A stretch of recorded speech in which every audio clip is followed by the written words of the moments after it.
বর্তমান সময় মেয়েদের অবস্থা, বাড়িতে কি কেউ আছেন? হ্যাঁ বলুন।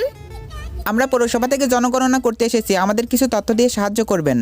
ঠিক আছে বলুন। তো আপনার নাম কি? মনিরা বেগম। আপনার কি বিয়ে হয়েছে? আজব তো, বিয়ে না হলে এটা কি আমি প্লে স্টোর থেকে ডাউনলোড দিলাম। তো আপনার বয়স কত? 22। আপনার স্বামীর বয়স কত? 51। হা করে তাকিয়ে থাকেন না, যা করছেন তাই করেন। ও হ্যাঁ, আপনার বাচ্চার নাম বলুন।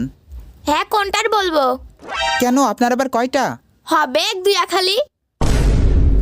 থাক ম্যাডাম, ওরা হিসাবের বাইরেই থাক। আচ্ছা ম্যাডাম, আপনাকে একটা প্রশ্ন করতে পারি? ঠিক আছে বলুন। আপনি একটা যুবক মানুষ ওই বুড়োকে কেন বিয়ে করলেন? এই খাটাস, তুই কোন সাহসে আমার স্বামীকে বুড়া বললি? এটাই এখনকার ট্রেন্ড। ও মানুষের কাছে বুড়া হতে পারে, ও আমার কাছে রাজকুমার। যত সব ফট এখান থেকে।